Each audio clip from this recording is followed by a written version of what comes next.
you, Mayor and Honorable Council. I'm here to talk about item number 22 today. My name is Max Daffron. I'm here to serve as the President and CEO of the Huntington Beach Chamber of Commerce. One of the largest and most important roles that chambers take on is advocating on behalf of the business community on items that could potentially pose a negative impact to our economic ecosystem here in Huntington Beach. That's why I'm here to talk about this item today.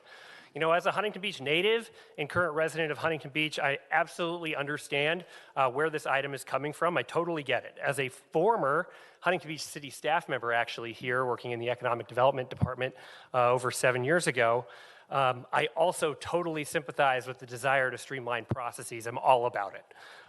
But here, in my role as the Chamber of Commerce, I'm here to push for the modernization of our processes, but making sure we take it in the correct order. My concern today is that the item as presented risks creating an environment that is out of sync with some of the great work you guys have been doing here at the city in regards to our streamlining of processes for our business community.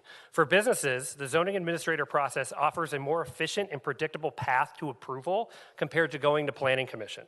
This process through the zoning administrator is typically faster, more consistent, and less intensive, while it still helps protect the community through a public hearing process.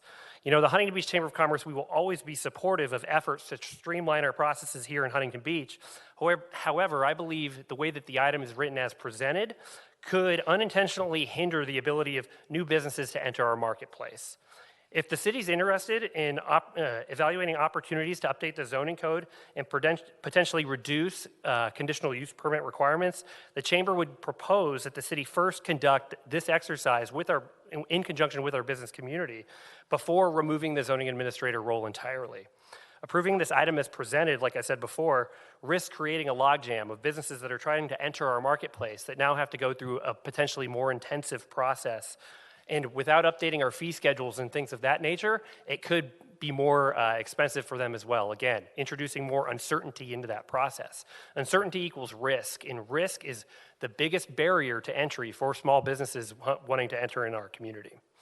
You know, in the previous 4 months since I took this role here with the Chamber of Commerce, I've sat down with over 70 business stakeholders here in Huntington Beach, and one of the most overwhelming things that comes up, the most consistent topic, is conditional use permits and that process, and that it takes time and it costs money, which of course it's always going to do that. It's a municipal process, it's what it does.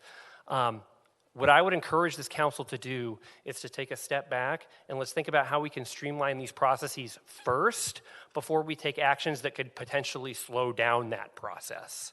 You know, we're always going to be supportive here of the city's goals to streamline processes and remove barriers to entry. And if the city's interested, the chamber would love to host a listening session with our businesses on April 9th at our next AM Connect on our CUP process. So thanks, thank you, Max. everybody.